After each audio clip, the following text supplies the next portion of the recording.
It's fantastic to have you all here. Welcome to Liberty After Dark, the show where I sit up here and I talk about liberty all day. I got my Anarchy Ball shirt going. It's going to be a good day. It's going to be a good show. But we are going to talk about some kind of nitty gritty things. We're going to be talking about a little bit of what's going on in Iran because I think there's an interesting discussion to be had about this situation that is going to be pertinent to Ancapistan in the future, if it ever, comes to be.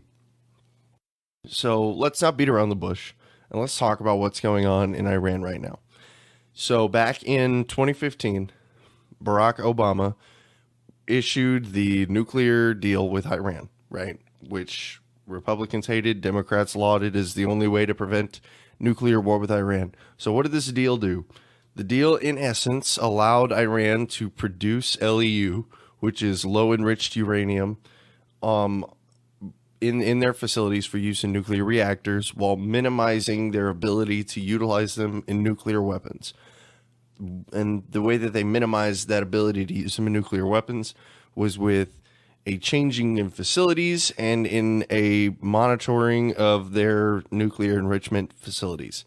So they were essentially trying to give them the bet. We were trying to have our cake and eat it too, basically. Again, Republicans thought that the deal was awful because it was going to allow Iran to stockpile low enriched uranium (LEUs), which allows them to then move forward towards building a bomb using uranium. And the Democrats thought that this was a good way of mitigating any conflict between the two of them. So that's old stuff, right? So now we get this man called Donnie T. He walks in the door, right? Old Donald Trumpet. And he says, nah, we ain't doing that. And mind you, this was last year that we left the nuclear deal. This was like I think this was like 8 months now, something like that. And we just yeeted ourselves out of the nuclear deal with Iran. And initially there weren't any changes because Iran didn't really change anything. They assumed that somebody would get together and we'd rehash out and they'd possibly get a better deal because they'd be like, oh, we're not going to agree to the same deal. But eventually there'd be another, well, there was no deal. And then there was sanctions put on because they were like, oh, Iran hasn't stopped making LEUs. I guess we're going to put sanctions on them. And then they started increasing their production of low enriched uranium up until the point to where we are now, which is where sanctions have been increased twice. They're about to be increased a third time. Iran has continued to step up their low enriched uranium production facilities, and they aren't necessarily showing any proof of using them in reactors. Not to suggest that they're 100% using them in nuclear bombs, but they aren't 100% using them in nuclear reactors either. So there's also, they don't have enough nuclear reactors to use all of them, but they want the fissile material to be able to use this stuff, right? So here we are in modern day. We had the tanker incident. We had an Iranian tanker, which was picked up in UK waters, and I don't know if it ever got out of there, honestly. I never followed up on that story. We had just yesterday, a UK tanker was approached by armed boats in the strait, and so they're assumed to be Iranian. Again, I don't know how exactly they identified these people, but apparently 6 armed boats attempt to commandeer a vessel until the military escort showed up, and then they said, nope, we're getting out of here. They are stepping up uranium production again, and Donald Trump has announced that he wants to do an even harder round of sanctions on Iran. So we're death gripping Iran, who's already said that they're not interested in diplomacy, is what I'm trying to say. They're not going to talk. Iran is not interested in diplomacy anymore. They get screwed every time they go into a treaty, which is fair. And they're done, basically. And the U.S. says, you have no option other than diplomacy because we're going to crush you.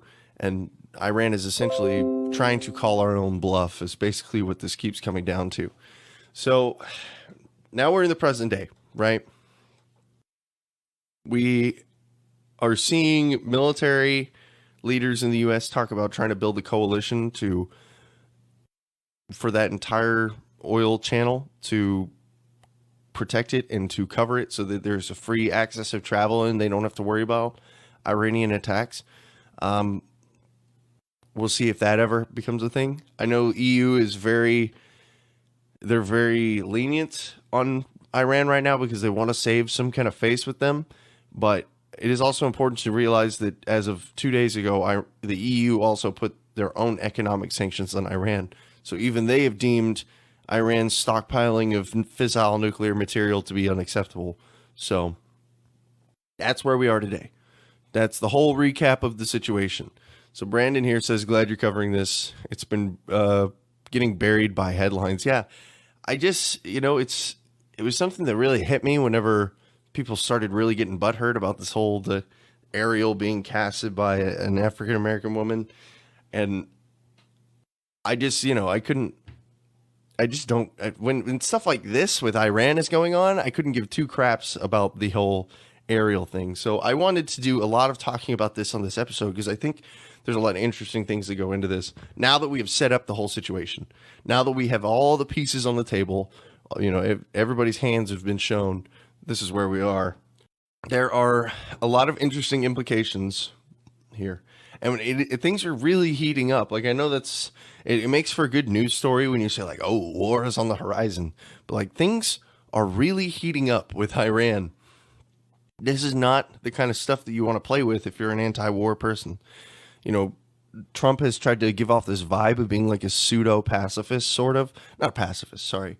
Like a pseudo... He doesn't want to be in war, basically. A non-committal person. And so he's been trying really hard to give off that vibe, unsuccessfully, in my personal opinion.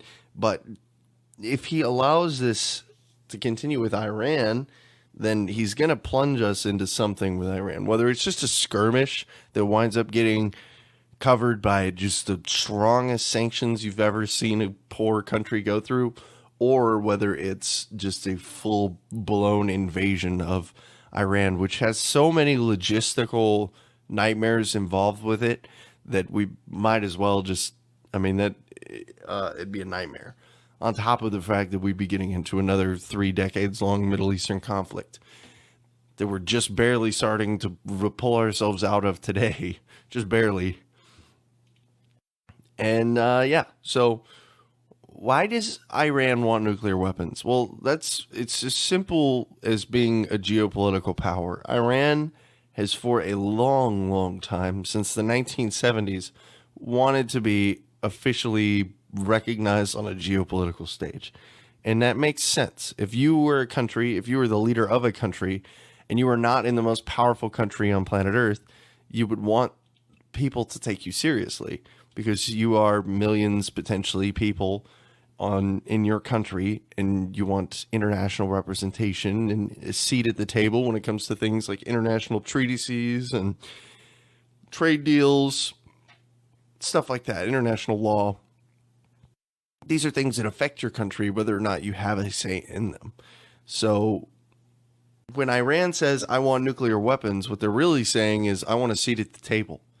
Because no one takes Iran seriously right now, for good reason. They're in constant economic turmoil, not really, pretty much by our fault, honestly. But they're in constant economic turmoil. They flip-flop leaders. They are super hyper-regressive cultures with showing signs of being modernized, probably mostly by their neighbors influencing them, but still very radicalized and conservative society compared to a lot of other things in the region. And they want nuclear weapons, or at least nuclear reactors and the capacity to utilize LEUs so that they can be a geopolitical power on the world stage, specifically to counter Saudi Arabia's influence more than anything. It's important to have representation on an international stage, but what's really important is that they have a counter to Saudi Arabia's Shia influence, or Sunni, whichever one they are. Sorry, I don't get caught up in that particular squabble very much, even though it is very important because they represent two sides of a very not happy with each other coin. So they want to counterbalance their international influence. They want to be the Syria to Russia, basically. Even though Russia already pretty much is that with Iran, they want to be that even more. They want to be that Middle Eastern power backed by a geopolitical power, so that they can be the symbol of what the Middle East needs to be. Because right now, that's essentially what's happening in Saudi Arabia. Is that it's being packed by all of these Western coalitions and nations, and even though a lot of the stuff it does is kind of out there, and it's being propped up as like almost a pseudo model Middle Eastern nation, because by propping it up, we're promoting what it does and its activities, and we're saying this is acceptable. This is what you need if you want to get guns and you want to get money and you want us to buy your oil. And so, yeah, that's a whole nother side of this coin, how we've kind of almost shot ourselves in the foot by promoting bad behavior. But now for the really important part, why Iran probably should be allowed to have nuclear weapons. And I know this is a crazy topic, right? And I know people are like, whoa, what did he just say? Oh my God. So the most important thing for me, right, is that the fewest possible people get hurt. Okay? So whenever it comes down to that, when I see something like, how do we stop Iran from getting nuclear weapons? Okay, we do sanctions so that they can't produce uranium or enriched uranium, low enriched uranium, and then hopefully they give up and then they sign on to some deal, which is basically at this point, if we win whatever struggle's going on, they're basically not going to be able to have any nuclear material, or some awful deal for them like that, or they don't cave. We wind up getting into a conflict with Iran, whether it's proxy or whether it's on the ground, and then we wind up a bunch of people dying and infrastructure's ruined, and Tehran is basically bombed into nothingness because it turns into a guerrilla campaign. Oh God, I feel like we've seen this all before somewhere. And it turns out like, they never built a bomb to begin with because they don't have the technology to weaponize low enriched uranium or even high enriched uranium. So we go through all of that, and then we have another, not that they don't already hate us, but the people of Iran, not just the Ayatollah Khomeini or the government in Tehran, like the people of Iran hate us even more than they do now. And that's the important part of fighting in the Middle East, is that you have to win the hearts and minds of the people. And that's really hard to do. There's not a lot of the Middle East that likes us. Pretty much the only people who like us are the Kurds. And that's because without us, they probably wouldn't exist on planet Earth anymore. So that's just some Middle Eastern historical observation going on there. But there is a certain grain of truth to the mutually assured destruction policy. And I'm not saying that a country with 2 or 3 nukes is really capable of fully implementing a mad doctrine. But what I am saying is that I think Donald Trump would be a hell of a lot more hesitant to start throwing Tomahawk missiles at Iran if they did have a nuke on them. Hence why we haven't started throwing Tomahawk missiles at North Korea. You know, if this was like Syria and he could just blow up their airfield and say, like, we're not even at war with you, but we're going to blow your crap up because you're doing dumb stuff. We would have done the same thing with North Korea. We would have done the same thing with Iran. We would have done the same thing with all these places. Now, Iran is still on the table for that. It's still on the cards. We had that airstrike that was canceled, I think, was this a week ago now? But what we need to understand is that there is no such thing as a conflict with Iran where we really win. You know, there's no way that we wind up out of this and shake hands and say, like, yes, this was good. Because there are 2 things that are true about Iran. One, they don't need nuclear weapons. That's true. They're overall unstable. But 2, they need nuclear power, okay?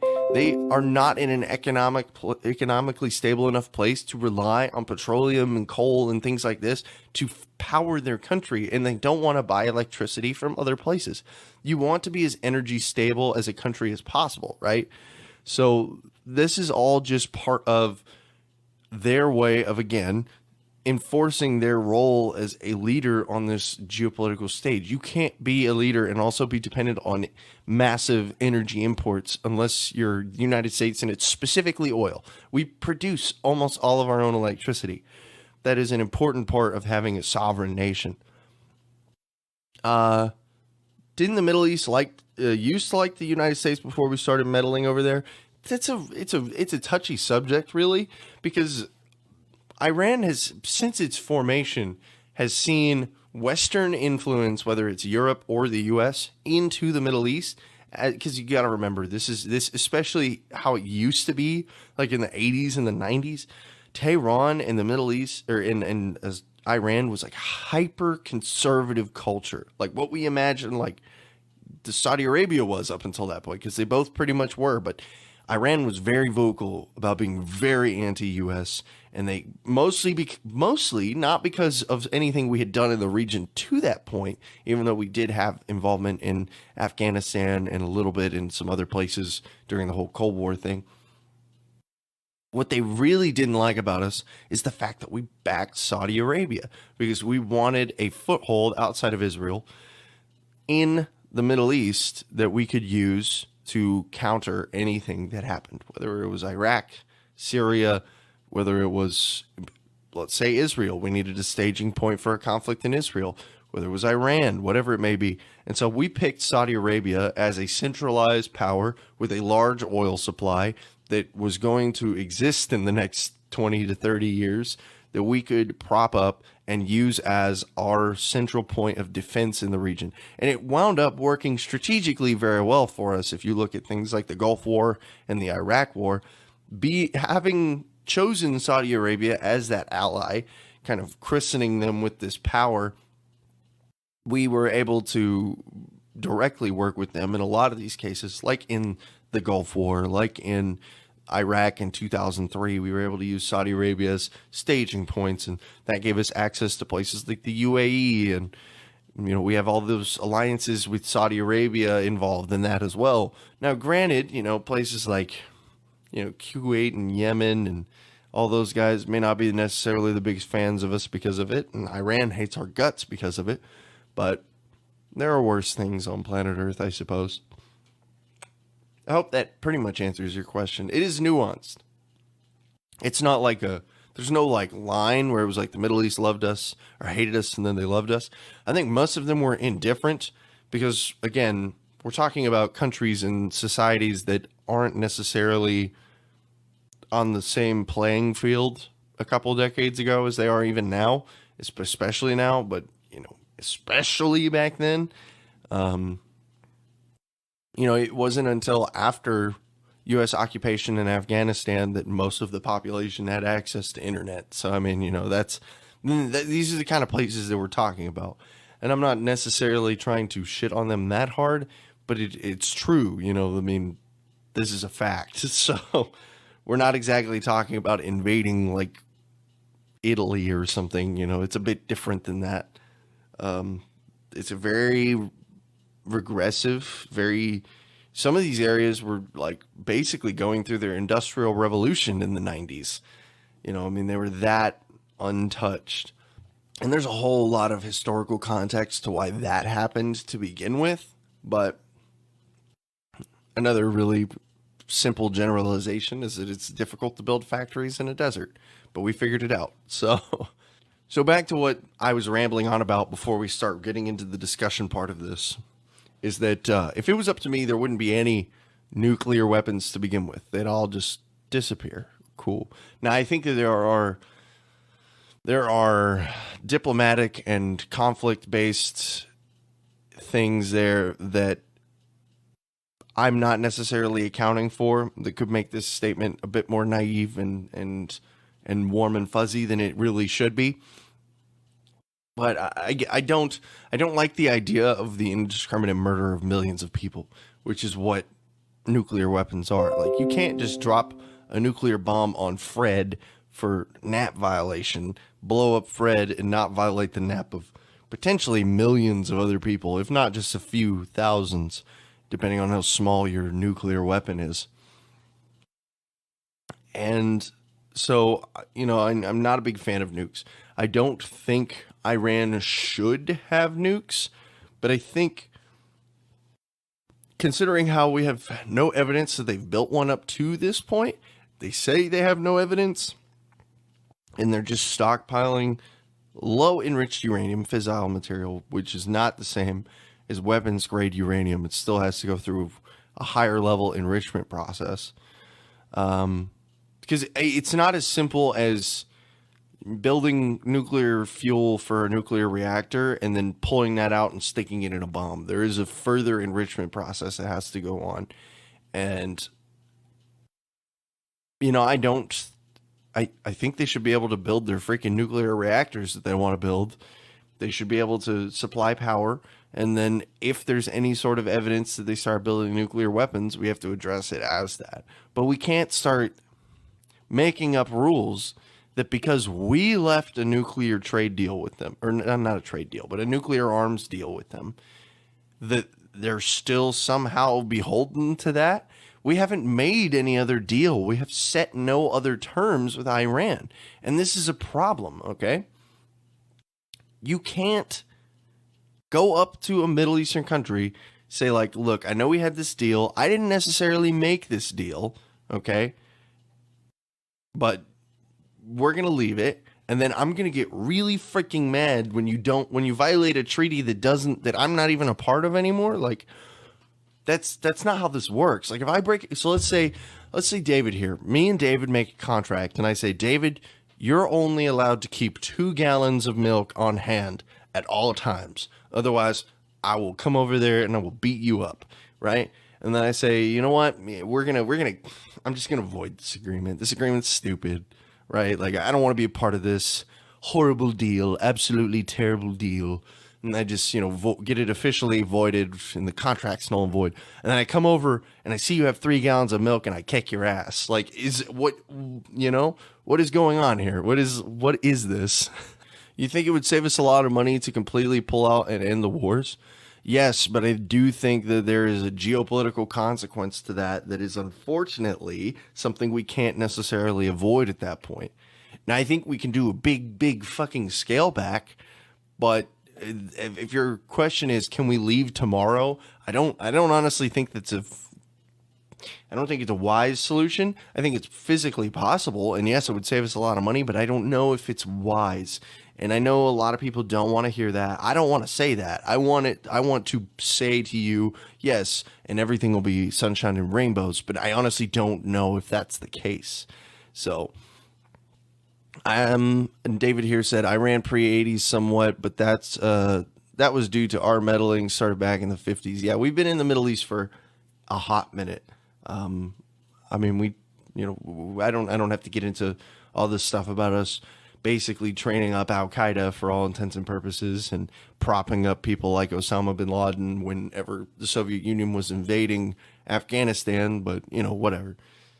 It's all the CIA. It didn't officially happen, but it happened. So, and that's pretty much, but coming back to what I was saying about Iran, that's pretty much the position I view this entire conflict from. Is that if we were still in that nuclear deal, at that point, technically speaking, it's contract law. And, despite the fact that we are definitely a coercive entity, we can look past some of these things, okay? Some of these things we can kind of look past a little bit. But, contract law supersedes most things when it comes to the tiers of existing law, right? NAP is like your baseline law, but there are a lot of things that supersede that, like contract law is one of them. I wouldn't say a lot. There are a few things that supersede that.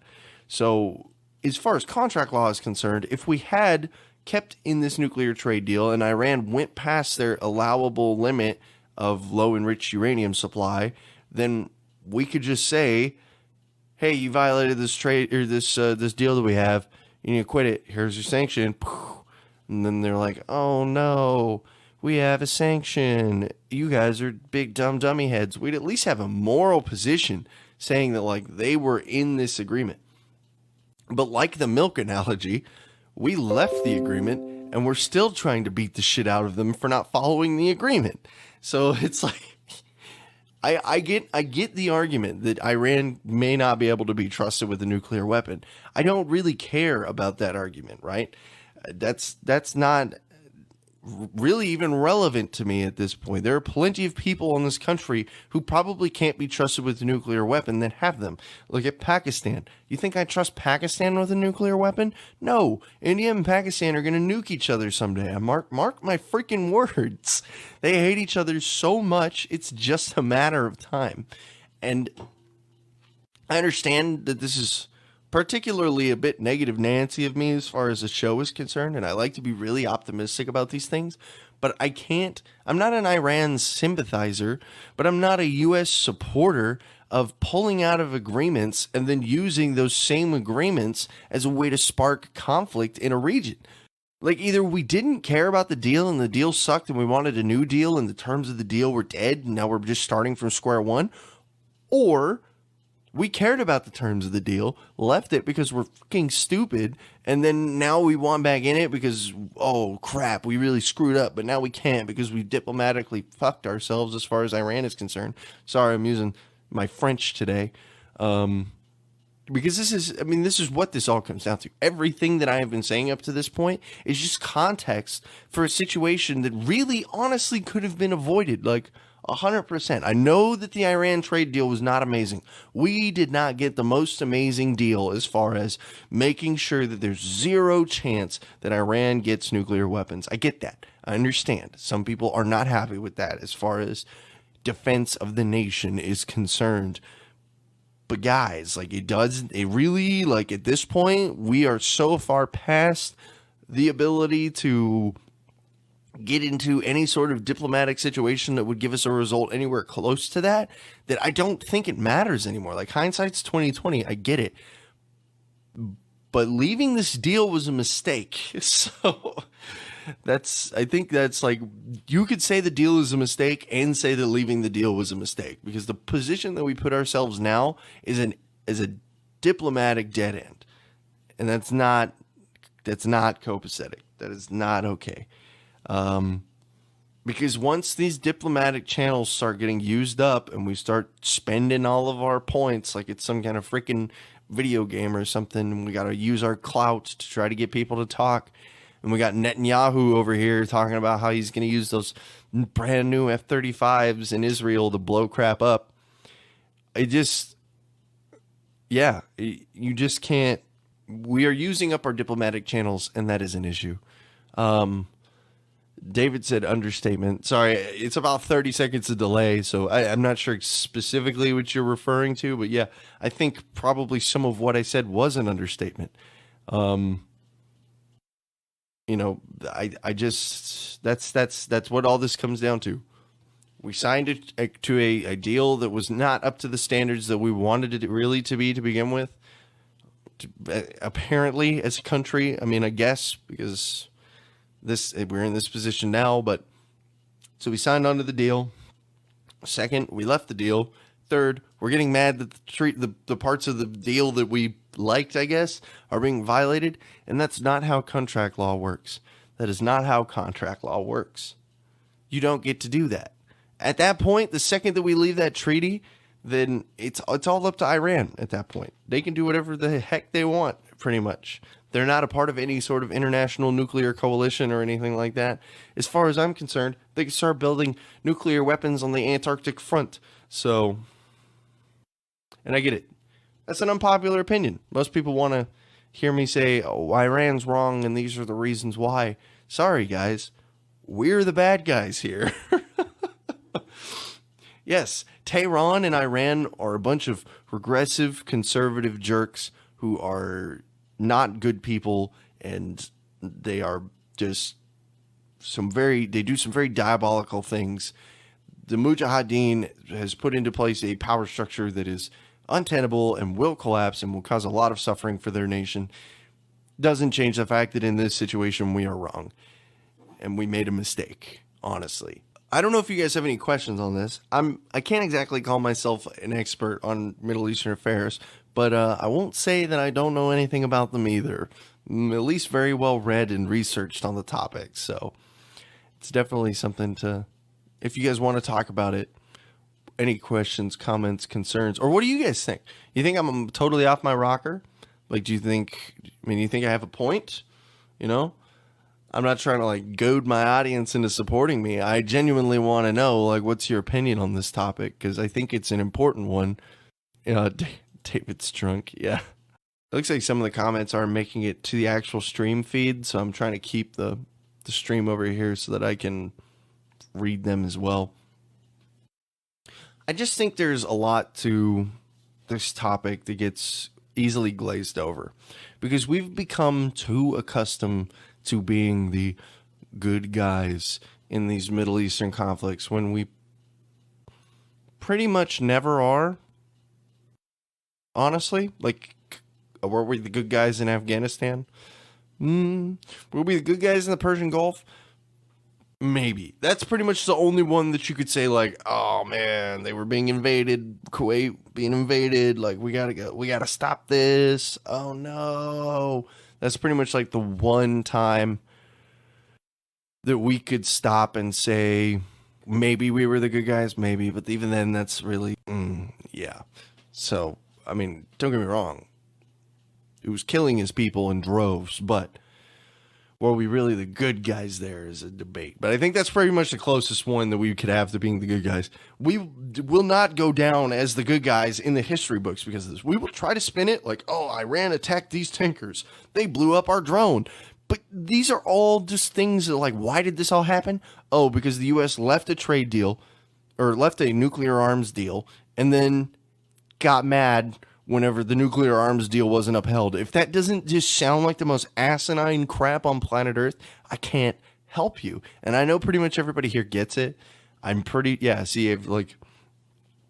David says, I agree with you on pretty much all of it. Caleb says, don't know much about the topic, so I appreciate the stream.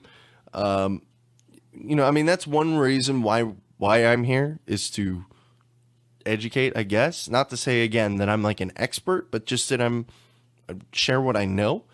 And so it's good that you guys are here for this. But at the same time, there are a lot of people who are completely ignorant to what's going on, could watch this entire stream and then still say, no, it was a bad deal. We had to leave it. And then the only thing that I can say is, what is your grounds for being mad when they stockpile LEUs? Well, they shouldn't have nuclear weapons.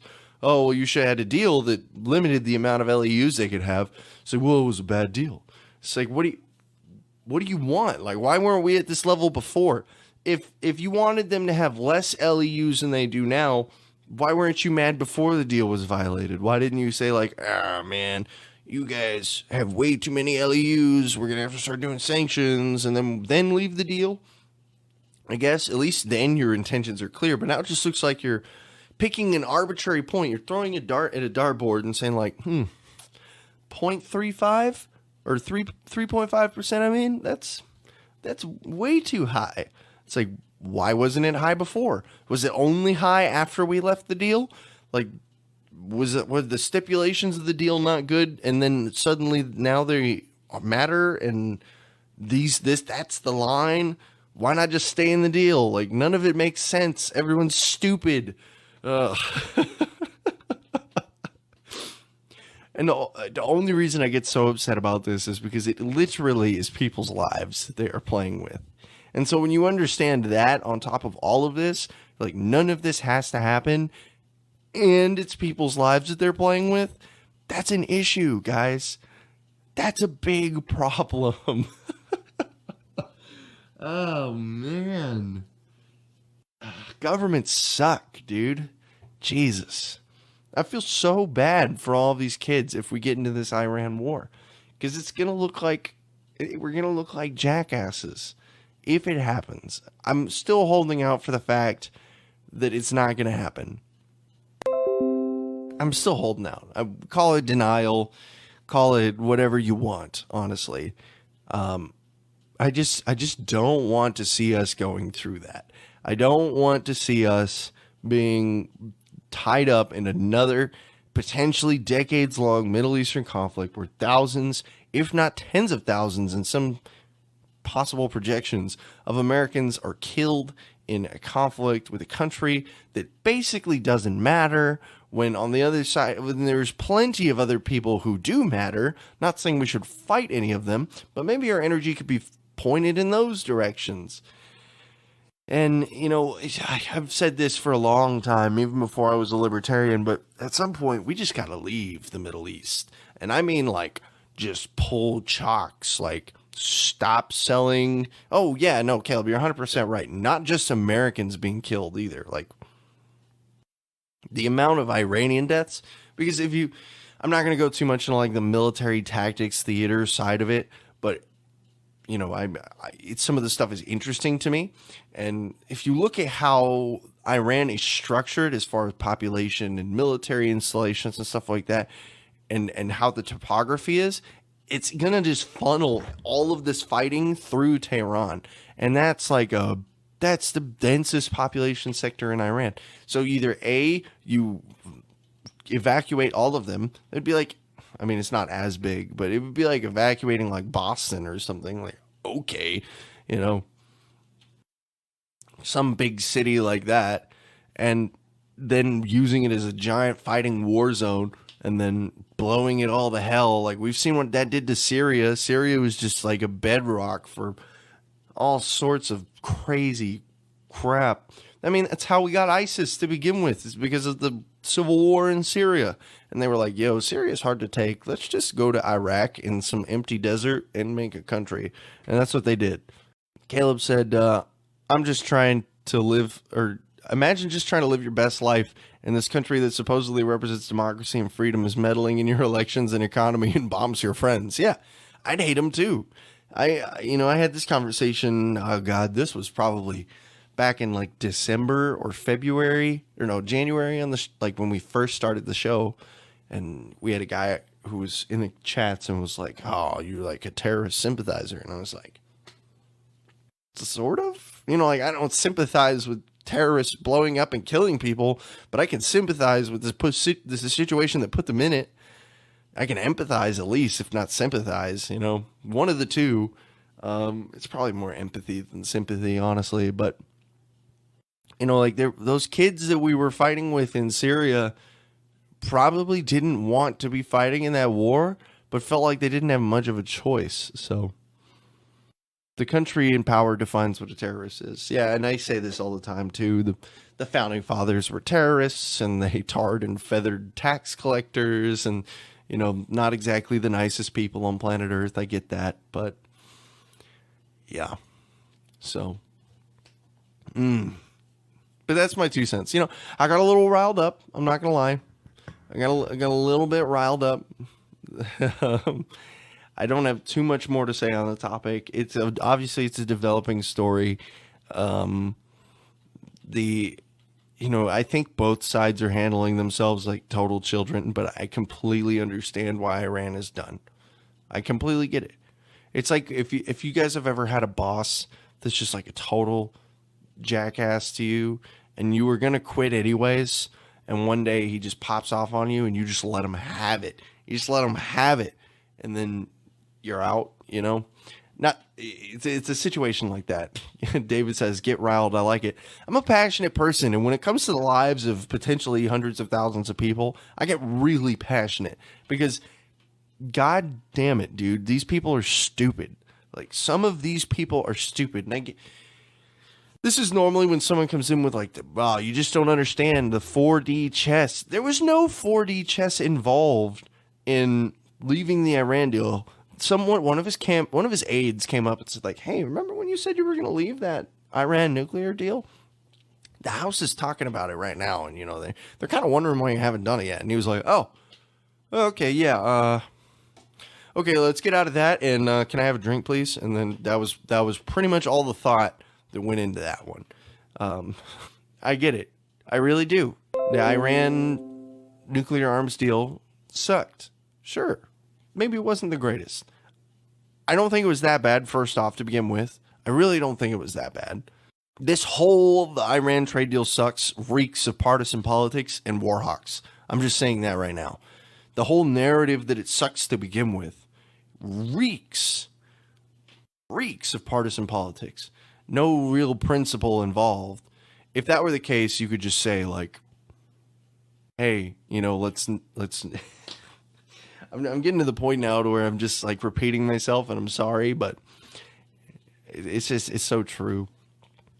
Caleb says the government knows exactly what they're doing. The people who are blind to what's going on regarding the Fed and all of these wars are idiots. Yeah, and there's also an argument, there's like a conspiracy theory, and normally I don't put these things out, but I found this one particularly entertaining, and it was basically that we're trying to spark a war with Iran because we know that a recession is right around the corner, and we don't have the flexibility with federal interest rates to be able to drop interest rates enough to make a noticeable impact on economic recovery. So we would use a conflict in the Middle East to stimulate economic recovery. Ooh, four-dimensional chess.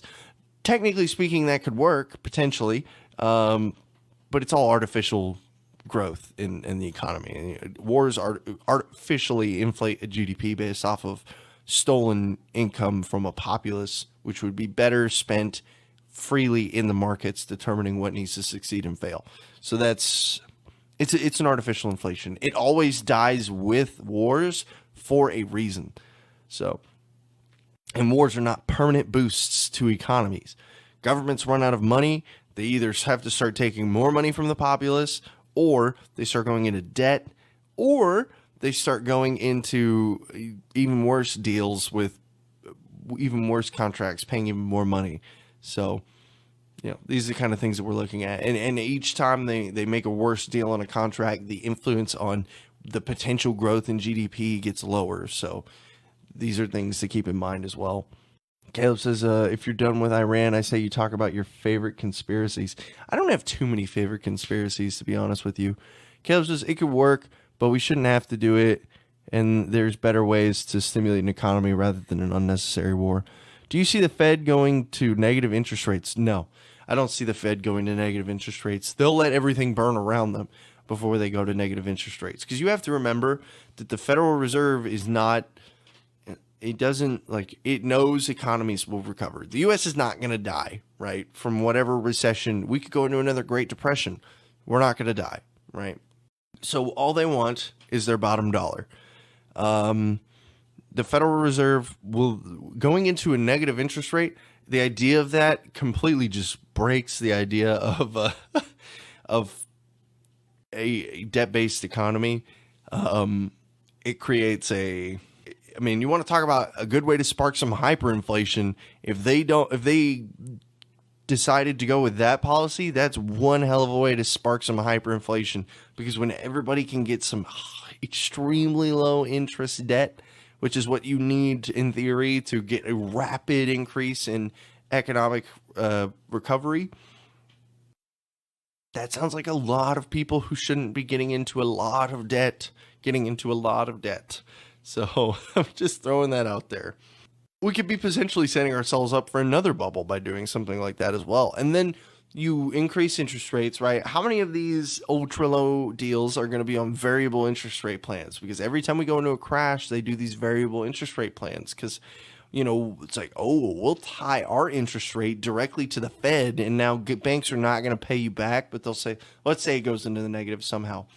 They'll say, oh, it's at zero because the Fed's paying out a negative interest rate on loans that we take out from them, and we've been taking out a crap ton. So it's zero right now for you, and then it's a variable interest rate, so they start to increase it, and it's at 0.5, and it's like, oh, you're paying 0.7 now, and then they come back up to the whatever it is now, and you're paying however much percent they deem viable, because variable interest rate plans are usually based on a geometric scale. So if you are initially paying like pennies on the dollar pretty much, and then it'll increase to 10-15% of whatever you're trying to pay off and you're dead.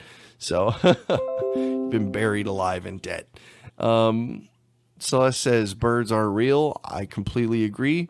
The birds were following me in Japan. The exact same birds in Korea and in the US were following me in Japan. Likely story, America. Likely story. What's another cool conspiracy theory?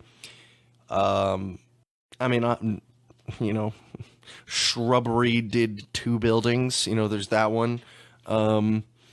That's a fun one. That always gets people riled up. There's the conspiracy theory about. I just think the Bermuda Triangle is weird. I don't think there's really a conspiracy theory. I don't know what's up. Completely ignorant to that. I just think it's weird how everybody disappears there and how there's like an unnaturally large amount of disappearances. Now, there's a couple like actual explanations for that, even though I just said I'm pretty much ignorant to it, of how like the currents work and yeah. Oh yeah. Erect structure 7. That's weird too. That's extremely weird. Good Lord. I don't even like thinking about that.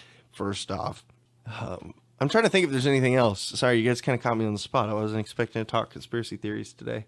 I like the conspiracy theory that someone already developed an AI and that it's like learning by watching us, and that's what's building up a lot of our like in the U.S. and that's what's building up our like surveillance and infrastructure networks or infrastructure of surveillance networks.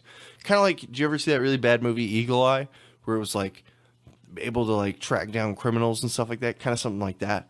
There's some. It's not really like a bunch of evidence. It's just more of like a ooh kind of thing. But there's been some interesting coincidences in law enforcement and such that on the national level as well, that it seems like it could be possible that there's some kind of either AI or there is some sort of something, some supercomputer somewhere or something like that that is facilitating this, these interesting coincidences. So you can't change my mind about Building 7. Yep. I mean, it's obviously a paper fire, dude. Obviously. Caleb says Elon Musk said there's a pretty good chance we're living in a simulation. Yeah, I've watched a couple of his things on that. You can't disprove the idea that we're living in a simulation if your assertion is, oh, we're living in a perfect simulation. And it's, at that point, it's like, how would you tell if it's a perfect simulation? You couldn't. We could all be fake. Like deep down, the things that make up quarks and gluons is actually ones and zeros. I don't know if you knew this or not, but we live in a simulation. So I don't particularly believe any of these things in the fullest conspiratorial sense. I just think they're fun. Typically and lately, I've been putting less time into conspiracy theories. Less time into conspiracy theories and more time into real things. Oh, I guess I just go ahead and talk about this now. The 30th and the 31st. So of July. We're not going to do a Thursday show on the 1st of August that week. We're going to do Sunday's show or Saturday's show for you guys, the 27th. And then we're going to be doing the 30th and the 31st. So it'll be Tuesday and Wednesday for you guys. I will be covering the debates this round. I'm going to see if I can get on LMCG. Probably not going to happen, but if not, we'll broadcast here and share it to all the pages. So, but yeah, I'll be doing live coverage of the debates. Should be lots of fun. I already talked it out with the people involved. So, David drank coffee out of my Elon Musk smoking mug. That's fun. Actually, David's on Minecraft right now. He's playing on the Minecraft LLN server, and I hopped on there for fun, and it's just to check it out because Minecraft. Whenever I was in like junior high, was when it started getting big, and that was a long time ago. And so I hopped back on just to see like what's up with Minecraft, and next thing you know, I built this giant house. So call me a nerd, but I guess I'm playing Minecraft now. So we've got our own little Ancapistan in Minecraft, and it's pretty fun. I'm not going to lie. They got a lot of cool stuff and a lot of fun. So, yeah, you know what? I just really the only thing I wanted to talk about today was Iran. We're going to go ahead and wrap up here. I appreciate having you guys out here. I hope you guys learned something. I love talking, so, I enjoyed talking about it. Don't forget, if you like the show, to like the Facebook page and join the community group. That's where I keep people the most up to date, is on the Facebook page and the community group. We have a Twitter. It's Christian_M_LAD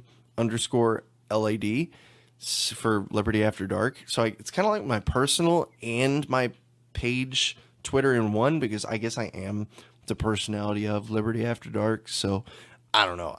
It was the only thing I had available to me that made anything even remotely close to sense, so we went with it. But other than that, yeah, I'm going to try. This episode went pretty smoothly, so it shouldn't take me very long to edit it. So this should be up in the podcast variety. And then if you guys like podcasts, you want to re-listen to this, see if you missed anything in the beginning or something like that, you can go listen to it there.